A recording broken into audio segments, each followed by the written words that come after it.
السلام علیکم ناظرین، میں ہوں منصور علی خان. اپنے ڈیل چینل کے اوپر آپ کو خوش آمدید کہوں گا. ناظرین، کیا پاکستان نے دہشت گردوں کا خاتمہ کرنے کے لیے ڈرون حملوں کا آغاز کر دیا ہے؟ یہ سب سے بڑی خبر ہے جو پچھلے 12 گھنٹے میں ڈیولپ ہوئی ہے. آخر اس کی ڈیٹیلز کیا ہیں اور کیا ایک نیا طریقہ کار پاکستانی سیکیورٹی فورسز نے اب اختیار کرنا شروع کر دیا؟ اس سے پہلے آپ جانتے ہیں کہ ڈرون حملوں کا سلسلہ جو ہے وہ امریکہ کی جانب سے ہوتا تھا اور اس کے اوپر جو ہے بڑا بحث مباحثہ ہوتا تھا، فور اور اگینسٹ کی بڑی لمبی بحث ہوتی تھی. لیکن پچھلے 12 گھنٹے میں یہ ایک نیا واقعہ ہے جو پیش آیا ہے. یہ ڈرون حملہ، یہ ڈرون اڑایا کہاں سے گیا، کس کی جانب سے اڑایا گیا اور کیا صحیح طرح دہشت گردوں کو ٹارگٹ کیا گیا یا نہیں، بہت سے سوالیہ نشانات ہیں. ساتھ ہی ساتھ کوئٹہ میں دھرنا جاری ہے، اختر مینگل صاحب کی جانب سے کوئٹہ سے باہر دھرنا جاری ہے. کچھ اس کے بارے میں بھی بات کریں گے. اور بڑی اہم خبریں، پاکستان تحریک انصاف کے اندر جو کھینچا تانی چل رہی ہے وہ اب پبلک ڈومین میں آنا شروع ہو گئی ہے اور اس کے لیے پاکستان تحریک انصاف کی لیڈرشپ کو بڑی امبیرسمنٹ کا سامنا کرنا پڑ رہا ہے. تو ان تمام خبروں پہ جو ہے وہ ڈسکشن ہوگی. اینڈ تک آپ نے اس ویڈیو کو دیکھنا ہے. چینل کو سبسکرائب کرنا مت بھولیے، بیل آئیکن پریس کیجئے. اگر آپ کو ہماری ویڈیو پسند آئے اسے لائک اور شیئر ضرور کیجئے گا. اچھا جی، سب سے پہلی خبر تو یہ ہے کہ جناب سعودی عرب میں شوال کا چاند جو ہے وہ نظر آ گیا ہے اور آج اتوار یعنی کہ 30 مارچ کو عید الفطر ہوگی اور ادھر متحدہ عرب امارات اور قطر کے اندر بھی جو ہے شوال کا چاند نظر آ گیا اور حکومت کی جانب سے آج عید کا اعلان کر دیا گیا ہے. دوسری جانب عمان، بھارت، بنگلہ دیش، انڈونیشیا، ملیشیا اور برونائی میں شوال کا چاند نظر نہیں آیا اور وہاں پہ پیر کو عید الفطر جو ہے وہ منائی جائے گی. اور پاکستان کے اندر شوال کا چاند دیکھنے کے لیے روت ہلال کمیٹی کا اجلاس آج ہوگا اور محکمہ موسمیات کے مطابق شوال کا چاند نظر آنے کے واضح امکانات جو ہیں وہ موجود ہیں. تو ہمارے وہ ویورز جو متحدہ عرب امارات اور سعودی عرب کے اندر موجود ہیں ان کو ہماری طرف سے بہت بہت عید مبارک ہو. ہم چاہیں گے کہ آپ پاکستان کے لیے آج کے دن جب نماز پڑھنے جائیں تو پلیز دعا ضرور کیجیے گا. دوسری جانب عوامی نیشنل پارٹی کے مرکزی صدر ایمل ولی خان صاحب نے سعودی عرب کے ساتھ اتوار کو عید منانے کا اعلان کر دیا ہے. کل انہوں نے یہ اعلان کیا. انہوں نے کہا کہ جی ہم رمضان المبارک کی طرح عید بھی جو ہے وہ مسلم دنیا کے ساتھ ہی ہم منائیں گے. تمام کارکن ساتھیوں، الیکٹیبلز اور پارٹی ذمہ داران سے اپیل کروں گا کہ اس عید کو سادگی سے منائیں اور موجودہ حالات کے پیش نظر بڑے اجتماعات اور ہجوم سے گریز کریں اور اپنی اور دوسروں کی جان کی حفاظت کو اولین ترجیح دیں. اور انہوں نے کہا کہ سیکیورٹی کی ریزنز کی وجہ سے اس عید پر بھی ہم اور آپ جو ہیں وہ ولی باغ میں نہیں مل سکیں گے. اس سے پہلے مولانا فضل الرحمان صاحب کی جو جماعت تھی ان کی جانب سے بھی اعلان کیا گیا تھا کہ مولانا صاحب سے جو ہے وہ اس مرتبہ جو کارکن ہے JUFA کے وہ نہیں مل سکیں گے. عید کی جہاں پہ بات ہو رہی ہے تو بھارتی ریاست اتر پردیش کے حوالے سے بھی ایک خبر آئی ہے. وہاں پہ عید الفطر کی نماز جو ہے وہ سڑک پر ادا کرنے پر بھارتیہ جنتا پارٹی نے جو ہے وہ پابندی لگا دی ہے. BJP جو ہے وہ اپنی انہی جو ہے وہ اینٹی مسلم حرکتوں کے اوپر اتر آئی ہے. وہاں پہ میرٹھ پولیس نے کہا ہے کہ جی سڑک پر نماز عید ادا کرنے والوں پر مقدمہ درج کریں گے اور ان کے پاسپورٹ اور ڈرائیونگ لائسنس جو ہے وہ منسوخ کر دیے جائیں گے. BJP کو اس فیصلے پر کڑی تنقید کا سامنا کرنا پڑ رہا ہے. سماجوادی پارٹی کی رکن اقرا حسن نے کہا ہے کہ متحدہ عرب امارات جا کر سب کو گلے لگانے والی حکومت 10 منٹ کی عید کی نماز سے پریشان ہے. BJP 2014 سے صرف اور صرف نفرت کو بڑھاوا دے رہی ہے. بھارتی میڈیا نے یہ بھی سوال اٹھایا کہ جب مختلف یاتراؤں کے لیے ہفتوں سڑکیں بند ہو سکتی ہے، کمبھ کا میلہ ہوتا ہے وہاں پہ ساری سڑکیں بند کر دی جاتی ہیں، تو پھر سال میں 2 بار کچھ سڑکیں اگر نماز کے لیے 15 منٹ کے لیے بند آخر کیوں نہیں ہو سکتی؟ اور خود مودی کی کابینہ کے وزیر چراغ پاسوان نے بھی سڑکوں پر عید کی نماز پر پابندی کی مخالفت کی ہے. لیکن ظاہری بات ہے یہ BJP ہے، اس کی تمام تر پالیسیز جو ہیں وہ ہمیشہ مسلمانوں کے خلاف ہی ہوتی ہیں. کچھ کوئٹہ کے حوالے سے اور اختر مینگل صاحب کا جو دھرنا ہے، احتجاج ہے، اس کے بارے میں بات کرتے ہیں. انہوں نے کل جو ہے وہ ایک ٹویٹ کیا رات کو اور انہوں نے کہا کہ جی جب تک کوئٹہ کا راستہ نہیں کھلتا تب تک پاس کے مقام پر دھرنا جو ہے وہ ہمارا جاری رہے گا اور ہو سکتا ہے کہ عید بھی جو ہے وہ ہم اسی طرح یہاں پہ منائیں. تو یہ سلسلہ جو ہے ویسے ہی جاری ہے. حکومت کوشش کر رہی ہے ان کو انگیج کرنے کی، ان کی سیکیورٹی کے حوالے سے بھی جو ہے وہ بلوچستان کی گورنمنٹ کافی کنسرنڈ ہے. آپ جانتے ہیں کہ کل وہاں پہ جو ہے ایک خودکش حملہ ہوا ہے اور وہاں پہ اللہ کا لاکھ لاکھ شکر ہے کہ اسے بچا لیا گیا. وہ شخص جو ہے وہ اختر مینگل صاحب تک نہیں پہنچ سکا، لیکن ظاہری بات ہے بڑا ایک کنسرن ہے اس معاملے میں. سیکیورٹی کی جہاں پہ بات ہو رہی ہے تو وہیں پہ سیکیورٹی فورسز نے بلوچستان کے ضلع قلات میں آپریشن کیا ہے. ISPR نے بیان اس سلسلے میں کل جاری کیا اور ان کے مطابق آپریشن جو ہے وہ دہشت گردوں کی موجودگی کی خفیہ اطلاعات کے اوپر ہوا ہے، جس میں 6 دہشت گرد مارے گئے ہیں اور مارے گئے دہشت گرد جو ہے وہ حالیہ دہشت گردی کی کارروائیوں کے اندر بھی جو ہے وہ ملوث تھے. میں آپ کو پہلے ہی بتا چکا ہوں کہ پچھلے کئی دنوں سے جو ہے وہ پورے بلوچستان کے اندر سیکیورٹی جو ہے وہ ہائی الرٹ ہے اور ابھی تک جو ہے وہ یہی کوشش کی جا رہی ہے کہ BLA سے جڑے جو دہشت گرد ہیں ان کو جلد از جلد گرفتار کیا جائے.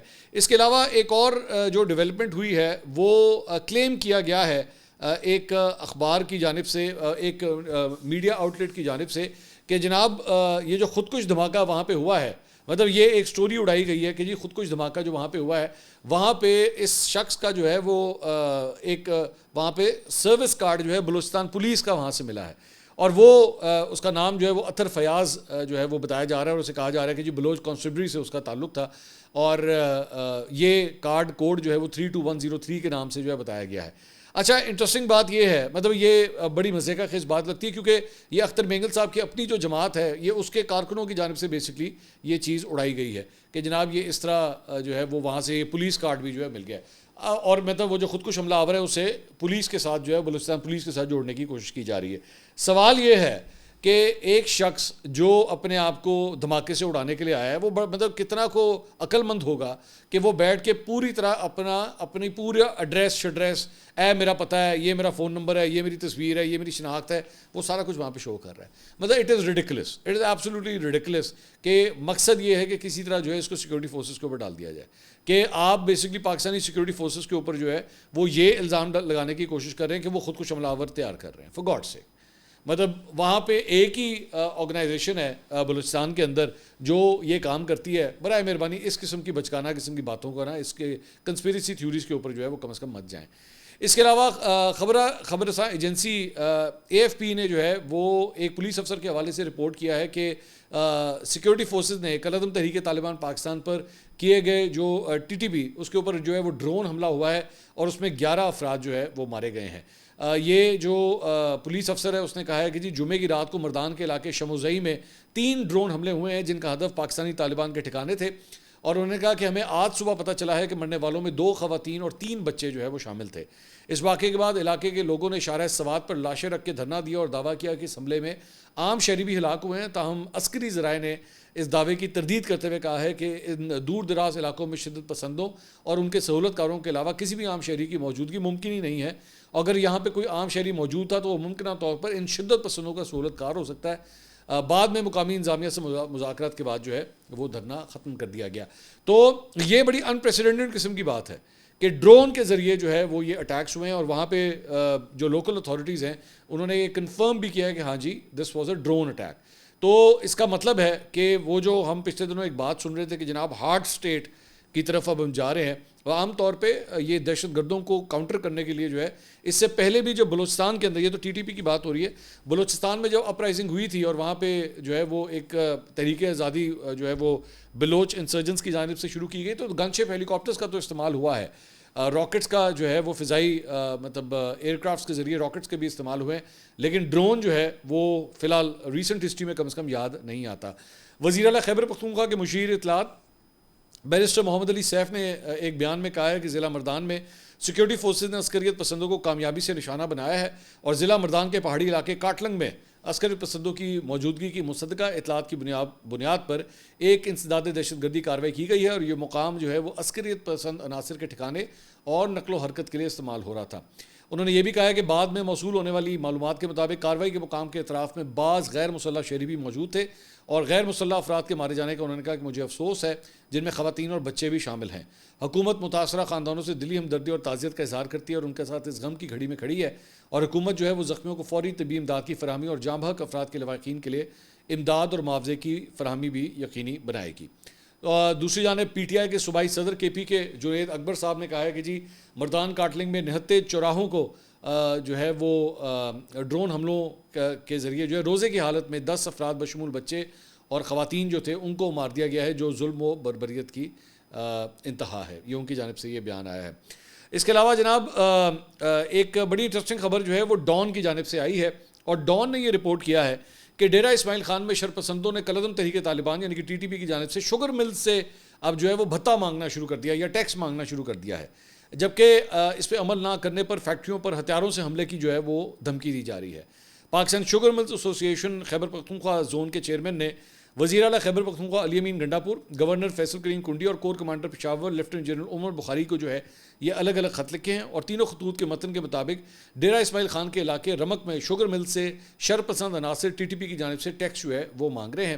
اور خط میں کہا گیا ہے کہ رمک میں واقع شوگر ملز کے جنرل مینیجر کو دھمکیاں آمیز کالز آ رہی ہیں اور اس میں حکومت کے بجائے شرپسندوں کو ٹیکس ادا کرنے کا کہا جا رہا ہے اور ایسا نہ کرنے پر سنگین نتائج کی دھمکیاں بھی دی جا رہی ہیں۔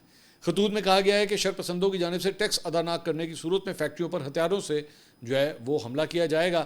ان خطوط میں کہا گیا کہ اس صورتحال نے علاقے میں کام کرنے والوں کے لیے پریشانی پیدا کر دی ہے اور امن و امان کی صورتحال کے پیش نظر سیکورٹی فراہم کی جائے۔ اس میں ایک مطالبہ کیا گیا ہے کہ رمک میں امن و امان برقرار رکھنے کے لیے فوری اقدامات جو ہیں وہ کیے جائیں۔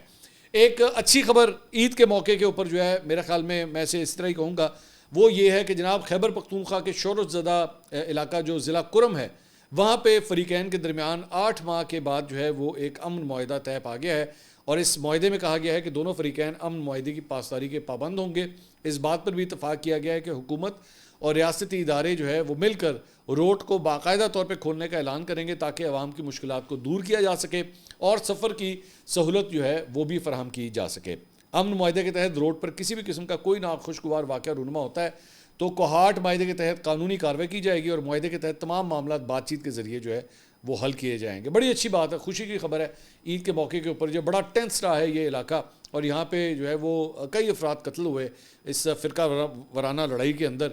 تو اس امن معاہدے میں مزید یہ بھی کہا گیا ہے کہ دونوں فریقین کے درمیان امن معاہدے کے تحت انتظامیہ کے ساتھ جو ہے وہ مکمل جو ہے وہ تعاون کیا جائے گا۔ اس کے علاوہ آپ کو یاد ہوگا ایک بڑا مشہور ڈاکو تھا شاہد لونڈ، تو یہ بڑا مشہور ہوا تھا کیونکہ اس نے اپنا یوٹیوب چینل بھی جو ہے وہ کھولا ہوا تھا۔ پنجاب کے شہر صادقہ آباد میں جو ہے وہ یہ ایک واقعہ پیش آیا ہے، یہاں کچے کا یہ بیسکلی ڈاکو تھا، تو اسے ہلاک کر دیا گیا تھا اور اسے ہلاک کیا تھا عمر لونڈ نے۔ تو اب یہ خبر آ رہی ہے کہ عمر لونڈ کو بھی جو ہے وہ قتل کر دیا گیا ہے۔ پولیس حکام نے کہا ہے کہ جی جمال دینی والی کے قریب ڈاکوں کی فائرنگ سے 3 افراد کے قتل ہونے کا واقعہ پیش آیا ہے اور مارے جانے والوں میں عمر لونڈ، حذیفہ لونڈ اور راہگیر خالد دھنوائی جو ہے دھنوانی وہ بھی اس میں شامل ہیں۔ اور حکام نے کہا ہے کہ عمر لونڈ نے چند ماہ قبل ڈاکو شاہد لونڈ کو قتل کیا تھا اور حملہ آور نے ہلاک ڈاکو کے قتل کا بدلہ لیا ہے۔ تو یہ جو نومبر 2024 میں ڈاکو تھا شاہد لونڈ، وہ اپنے ہی ساتھیوں کی فائرنگ سے ہلاک ہوا تھا اور ذرائع نے کہا ہے کہ عمر لونڈ اور اس کے ساتھیوں نے فائرنگ کر کے انتہائی مطلوب ڈاکو کو قتل کیا ہے اور شاہد لونڈ اور عمر لونڈ کے درمیان تلخ کلامی کے بعد جو ہے فائرنگ کا تبادلہ ہوا تھا۔ اچھا جی، اس کے علاوہ صحافیوں کے حوالے سے بھی اب کچھ بات کرتے ہیں۔ تو صحافی آپ جانتے ہیں کہ پچھلے چند ہفتوں کے اندر بڑے ٹارگٹ ہو رہے ہیں۔ ایک وحید مراد صاحب جو ہیں جرنلسٹ اسلام آباد سے، وہ گرفتار ہوئے، ان کو تو بیل مل گئی، اور ایک دوسرے صاحب جو ہیں فرحان مالک صاحب جو رفتار کے ہیڈ ہیں، ان کو بھی گرفتار کیا گیا، وہ بھی پیکا ایکٹ کے اندر گرفتار کیا گیا، لیکن ان کی ضمانت جو ہے وہ نہیں ہوئی ہے۔ تو اس کے خلاف صحافتی تنظیموں نے جو ہے وہ بڑا سخت قسم کا احتجاج کیا۔ کل 3 بجے یہ احتجاج کیا گیا تھا لاہور پریس کلب کے باہر اور نیشنل پریس کلب کے باہر، اور یہ پیکا ایکٹ کے خلاف بھی تھا، تنخواہوں کی عدم ادائیگی کے خلاف بھی تھا اور صحافیوں کی ناجائز گرفتاری کے خلاف بھی تھا۔ تو لاہور پریس کلب کے جو صدر ہیں اور پی ایف یو جے کے جنرل سیکرٹری ارشد انصاری، انہوں نے پیکا ایکٹ ختم نہ کرنے پر اسلام آباد ڈی چوک میں دھرنے اور گرفتاری دینے کا اعلان کیا ہے۔ مشہور اینکر پرسن اور جرنلسٹ سہیل وڑائد صاحب بھی تشریف لائے ہوئے تھے۔ انہوں نے کہا کہ جی پیکا ایکٹ ہمارے لیے ناقابل قبول ہے اور پیکا ایکٹ سے ملک کو کوئی فائدہ نہیں بلکہ نقصان پہنچ رہا ہے۔ اس کے علاوہ وزیر اطلاعات و نشریات پنجاب عظمہ بخاری صاحبہ، ہماری بہن، غصے والی بہن، انہوں نے کل پریس کانفرنس کی۔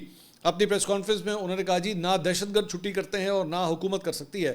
ڈی جی خان کے علاقے میں دہشت گردوں نے حملہ کیا جہاں ہمارا بارڈر خیبر پختونخوا کے ساتھ ملتا ہے۔ پولیس نے بہادری سے بڑے حملے کو جو ہے انہوں نے کہا ناکام بنایا ہے اور حملے میں قلم ٹی ٹی پی کے شواہد ملے ہیں۔ خیبر پختونخوا خود دہشت گردی کا شکار ہے۔ علی امین گنڈا پور نے کبھی امن و امان پر بریفنگ نہیں لی۔ عجیب اتفاق ہے، کبھی پی ٹی آئی والوں پر کوئی تھریٹ الرٹ نہیں آتا۔ پی ٹی آئی والے طالبان کے بھائی ہیں، تبھی ان کے خلاف کچھ وہ بولتے نہیں ہیں۔ تو یہ عظمہ بخاری صاحب اور علی امین گنڈا پور کے آپس میں کھٹ پٹی جو ہے وہ تو آپ جانتے ہیں کہ وہ چلتی رہتی ہے۔ تو یہ انہوں نے کل ایک پریس کانفرنس کی تھی۔ فواد چودھری صاحب نے، اب آ جائیں ذرا پی ٹی آئی کی لڑائیوں میں، مجھے تو میرا دل کرتا ہے کہ میں شاید اپنے نا اس میں یوٹیوب چینل کے اوپر جو ہے ایک سیگمنٹ بنا دوں، آج کی پی ٹی آئی لڑائیاں، مطلب یہ روز کے وہ جس طرح آپ دیکھتے ہیں نا، آج موسم کا حال، فلاں جگہ بارش ہوگی، فلاں جگہ اولے برسیں گے، فلاں جگہ گرمی بہت ہے، تو آج پی ٹی آئی کی لڑائیاں جو ہیں وہ کہاں کہاں ہوئی ہیں، تو ذرا اس کے بارے میں آپ کو بتا دیتے ہیں۔ اچھا جی، سب سے پہلے تو فواد چودھری صاحب نے گفتگو کی ایک انٹرویو میں، انہوں نے کہا جی سلمان اکرم راجہ اور شبلی فراز نے اڈیالہ جیل میں عمران خان کو 23 ایم این ایز اور سینیٹرز کی لسٹ دی ہے کہ ان کو پارٹی سے نکال دیں، جس کی وجہ سے پی ٹی آئی میں فارورڈ بلاک بننے کی باتیں ہونا شروع ہو گئی ہیں۔ وہ آپ جانتے ہیں شریف مروت صاحب نے یہ بات کہی تھی کہ جی فارورڈ بلاک جو ہے بننے میں لگا ہے۔ تو انہوں نے کہا کہ اسٹیبلشمنٹ کے ساتھ علی امین گنڈا پور 1 سال سے رابطے کے باوجود کوئی ڈیل نہیں بنا سکے ہیں. یہ ایک پیچیدہ معاملہ ہے. علی امین گنڈا پور کا اسٹیبلشمنٹ سے رابطے کا چینل ہے مگر وہ اسے مؤثر نہیں بنا سکے ہیں. وہ خان صاحب سے مخلص ہیں مگر 1 سال میں جو سیاسی ڈیل بنانی چاہیے تھی وہ ابھی تک نہیں بنا سکے ہیں. انہوں نے کہا مجھے خود خان صاحب نے یہ بات کہی کہ یہ روز آ جاتے ہیں, آپ بنی گلا چلے جائیں, یہ فلاں جگہ چلے جائیں, تو میں نے وہاں جا کر کیا کرنا ہے, یہ چھوٹی چیز ہے. انہوں نے کہا دیکھیں عمران خان اور اسٹیبلشمنٹ میں ایک ہی ڈسکشن ہے کہ نئے الیکشن کب ہونے ہیں. اب خان صاحب کہیں گے کہ فوراً کروا دیں, حکومت کہے گی کہ 3 سال میں کروا دیں. اب یہ جو درمیان کا جو عرصہ ہے یہ مذاکرات ہیں. میرے خیال میں اصل مدعا پر بات ہو ہی نہیں رہی. انہوں نے کہا دوران حکومت خان صاحب سے ایسی کوئی غلطی نہیں ہوئی کہ اسٹیبلشمنٹ ناراض ہوتی. آرمی چیف کا آفس اتنا طاقتور ہے کہ وہ کوئی فیصلہ کر لے تو پھر اس کو بدلنا بہت مشکل ہو جاتا ہے. جنرل باجوہ صاحب کو احساس ہو گیا تھا کہ ان سے غلطی ہو گئی ہے اور پھر الیکشن کروانا چاہتے تھے. تو یہ فواد چوہدری صاحب نے جو ہے گفتگو کی ہے. یہ ہے لڑائی نمبر 1, جو اب پتہ نہیں اس کو آپ پی ٹی آئی کی لڑائی کہیں گے نہیں کہیں گے, فواد چوہدری صاحب آپ جانتے ہیں کہ وہ اب وہاں پہ تو ہے نہیں. اچھا, دوسرا ایک لڑائی جو ہے وہ ہو رہی ہے تیمور سلیم جھگڑا صاحب کی ورسز شیر افضل مروت اور علی امین گنڈا پور صاحب. اب ہوا یہ ہے کہ شیر افضل مروت صاحب نے جو ہے وہ میرے پروگرام میں آ کے گفتگو کی تھی اور انہوں نے تیمور سلیم جھگڑا صاحب کے اوپر جو ہے چند الزامات لگائے تھے, جس کے اوپر تیمور سلیم جھگڑا صاحب نے ان کو قانونی نوٹس بھی بھیجا تھا. اور وہ الزام ان کے اوپر یہ لگایا تھا کہ جناب انہوں نے پینشن فنڈ جو تھا اس میں سے جو پیسے تھے وہ نکال کے تو وہ کہیں اور لگا دیے تھے. یہ ان کے اوپر انہوں نے الزام لگایا تھا. تو اس کے اوپر اس وقت جو ہے وہ تیمور سلیم جھگڑا صاحب نے کہا تھا کہ میں نے جو کچھ بھی کیا تھا وہ کیبنٹ کی اپروول سے کیا تھا, میں نے کوئی ذاتی یہ میرا فیصلہ نہیں تھا, ہمارا سب کا یہ فیصلہ تھا کہ اسے نکال کے کہیں اور جو ہے وہ انویسٹ کیا جائے, مطلب اسے لگایا جائے. تو یہ اس طرح ہوا تھا. اب علی امین گنڈا پور صاحب نے ریسنٹلی جو ہے وہ ایک انٹرویو دیا ہے اور انہوں نے بھی اسی چیز کا ذکر کیا ہے. تو تیمور سلیم جھگڑا صاحب نے کل جو ہے ایک بڑی لمبی چوڑی ٹویٹ کی اور انہوں نے کہا کہ جناب انف از انف. میں پہلے جو ہے میں بولتا نہیں تھا اس کے اوپر, لیکن اب میں بھی جواب دینے پہ مجبور ہو گیا ہوں. تو انہوں نے علی امین گنڈا پور صاحب کو بھی جو ہے وہ ڈائریکٹ ہی اس ساری چیز کا جواب دیا. اور ساتھ ہی ساتھ انہوں نے ایک اور بات کہی. انہوں نے کہا کہ یہ کہا جاتا ہے کہ جی مجھے کیبنٹ میں آنے کا بہت شوق ہے, میں کوئی کیبنٹ میں آنا چاہتا ہوں. انہوں نے کہا سلمان اکبر راجہ, عمر ایوب, شبلی فراز, آپ جائیں جا کے ان سب لوگوں سے پوچھ لیں, مجھے کوئی شوق نہیں ہے کہ مجھے جو ہے نا کوئی عہدہ دیا جائے. ان کو عہدہ دینے کے حوالے سے ویسے عمران خان صاحب نے کہا تھا. عمران خان صاحب نے بلا کے ہدایت دی تھی کہ جی ان کو تیمور سلیم جھگڑا صاحب کو جو ہے عہدہ دیا جائے. لیکن وی آل نیو کہ جی گنڈا پور صاحب آلریڈی ان سے کے پی کی پریزیڈنٹ شپ بھی لے لی گئی, جنید اکبر صاحب کو لگا دیا گیا. تو he was not in a mood کہ ان کو جو ہے وہ کسی قسم کی اسپیس جو ہے وہ دی جائے. تو اور یہ ہوگی دوسری لڑائی نمبر 2. اب ہونا آ جاؤ لڑائی نمبر 3, وہ بھی شیر افضل مروت صاحب کی ہے. اور وہ بیسکلی انہوں نے مشال یوسف زئی کے حوالے سے میرے ہی پروگرام کے اندر چند الزامات لگائے تھے اور انہوں نے کہا تھا کہ جائیں جا کے چیک کریں مشال یوسف زئی کو جو ہے وہ کیوں نکالا گیا تھا. تو اس پہ مشال یوسف زئی صاحبہ نے جو ہے اپنا پوائنٹ آف ویو ٹویٹر کے اوپر آ کے دیا. میرے پروگرام کا وہ کلپ لگایا اور ٹویٹر کے اوپر آ کے انہوں نے کہا کہ جی آپ جا کے دیکھ لیں, میں نے جو ہے وہ جو کچھ بھی کیا بڑے مخلص طریقے سے کیا, اور شیر افضل مروت صاحب جو ہے میرے بارے میں ایویں بلا وجہ غلط بات کر رہے ہیں. تو شیر افضل مروت صاحب نے اس کے بعد اس پہ ایک بڑا لمبا جو ہے وہ ٹویٹ ڈالا ہے انہوں نے. میں پورا ٹویٹ آپ کے سامنے پڑھ دیتا ہوں تاکہ آپ کو سمجھ آ جائے. انہوں نے کہا مشال اعظم 3.5 سال تک خیبر پختونخوا حکومت کے ایک محکمے میں کلرک کی حیثیت ملازمت کی مگر دفتر کا راستہ تک نہ دیکھا. میں نے آپ کو تقرری کے اصل خطوط دکھا دیے مگر آپ کے پاس وضاحت کے بجائے صرف جھوٹ کا سہارا ہے. اب ذرا یہ بھی بتائیں کہ وہ کون سی خفیہ شخصیت تھی جس نے آپ کو اٹک جیل میں خان صاحب سے ملاقات کروائیں جبکہ میں اور بیرسٹر عمیر نیازی عدالتی احکامات کے باوجود اجازت نہ حاصل کر سکے. وہ کون سی غیبی طاقتیں تھیں جو اڈیالہ جیل میں آپ کی بار بار حاضری کو یقینی بناتی رہیں جبکہ کئی بااثر شخصیات حتیٰ کہ عدالتی احکامات کے باوجود خان صاحب سے ملاقات کے لیے ترستی رہیں. آپ بڑے فخریہ انداز میں دعویٰ کرتی ہیں کہ برطرفی کے بعد سرکاری گاڑی واپس کر دی تھی. واقعی؟ تو پھر وہ محکمے کا خط جس میں آپ کو ایف آئی آر کی دھمکی دی گئی تھی کس خوشی میں جاری ہوا؟ 4 مہینے تک بغیر اجازت سرکاری گاڑی کا استعمال کس قانون کے تحت ہوا؟ اور سرکاری پیٹرول کارڈ ذاتی خرچ میں کیسے آیا؟ سب سے دلچسپ سوال یہ ہے کہ کلرک سے وزیر تک کا سفر واقعی میرٹ پر طے ہوا یا کہیں کوئی شارٹ کٹ آزمایا گیا؟ کیا یہ سب خان صاحب کی اہلیہ کے اعتماد کی بدولت ہوا یا آپ کو کسی خاص ایجنڈے کے تحت آگے بڑھایا گیا تاکہ مخصوص مفادات کا تحفظ کیا جا سکے؟ یہ تو ابھی آغاز ہے, کل مزید دلچسپ انکشافات ہوں گے. قوم جواب کی منتظر ہے. جہاں تک آپ کے الزامات کا تعلق ہے تو آپ عدیل راجہ اور حیدر مہدی کی زبان بول رہی ہیں اور وہ بھی بغیر کسی منطق اور ثبوت کے بس ہوا میں تیر چلا رہی ہیں. اگر کوئی بات کرنی ہے تو کوئی ٹھوس اور مخصوص الزامات لے کر آئیں, بے سروپا دعوے نہ کریں. تو یہ جناب شیر افضل مروت صاحب نے جو ہے وہ ڈگ ڈگا کر انہوں نے ٹویٹ کر دیا. لیکن پھر مشال یوسف زئی صاحبہ کہاں پیچھے رہتی ہیں, پھر آ گیا ان کا ٹویٹ. وہ کیا کہتی ہیں, جی میں نے دفتر کا دروازہ اس لیے نہیں دیکھا کیونکہ عدالت کی جانب سے مقرر شدہ لیگل اسسٹنٹ تھی ایک اسپیشل کیس میں جس کو ایمیکس کہتے ہیں. 3 سال نہیں صرف 8 مہینے, کیونکہ وہ رپورٹ 8 مہینوں میں بنی. 25,000 میری منشی کو فائلنگ کے لیے دیے. میں نے اپنی خدمات مفت دیں, جیسے میں نے یونیورسٹی سے پاس آؤٹ ہو کر اپنی وکالت جوائن کرنے کے لیے کے ساتھ ہی ہائی کورٹ میں ریسرچ اسسٹنٹ اور اٹارنی جنرل آفس میں انٹرنشپس کی. ہر جگہ امتحان پاس کر کے تجربہ حاصل کیا. لیکن آپ نے اپنی صفائی میں کچھ بتایا نہیں کہ کیسے یو کے جا کے پی ٹی آئی کے نام پر فنڈنگ کی, آپ نے الیکشن کے نام پر کس کس سے پیسے لیے, پارٹی سے نکالے جانے کے بعد آپ کو کروڑوں کا فنڈ کیوں جاری دیا جا رہا ہے, آپ ترجمانی کس کی کر رہے ہیں, اور سب سے اہم بات, آپ ہمیشہ اہم موقع پر کیوں نیا شوشہ چھوڑتے اور لوگوں کا دھیان دوسری طرف لے جانے کی ناکام کوشش کرتے ہیں. یہ کس کا ایجنڈا ہے؟ میں نے تو سر عام آپ کو ہر بات کا جواب دیا, لیکن آپ کے پاس میرے کسی سوال کا جواب نہیں. عمران خان ہی اس ملک کی واحد حقیقت ہے اور آپ عمران خان کے نام کے بغیر کچھ نہیں ہے. تو یہ جناب مشال یوسف زئی صاحبہ کا جو ہے وہ بیان سامنے آیا ہے. آپس میں گتھم گتھا ہوئی جا رہے ہیں. کیا کریں, میں تو صرف آپ کو رپورٹ ہی کر سکتا ہوں. دوسری جانب عمران خان صاحب کے حوالے سے جناب ان کو عید الفطر کے حوالے سے اڈیالہ جیل میں ان کے لیے سامان پہنچا دیا گیا ہے. جیو نے یہ رپورٹ کیا کہ ذرائع کے مطابق سامان میں عید پر پہنے گئے 4 نئے جوڑے جوتے اور ویسٹ کوٹ بھی شامل ہیں, اور ذرائع کا کہنا ہے کہ عمران خان کے کپڑے جیل انتظامیہ کے حوالے کر دیے گئے ہیں. گزشتہ روز راولپنڈی کی زیادہ دہشت گردی عدالت نے عمران خان کو کتابیں فراہم کرنے اور بچوں سے بات کرانے کا حکم دیا تھا. اگلی ویڈیو میں آپ سے دوبارہ ملاقات ہوگی. اللہ حافظ.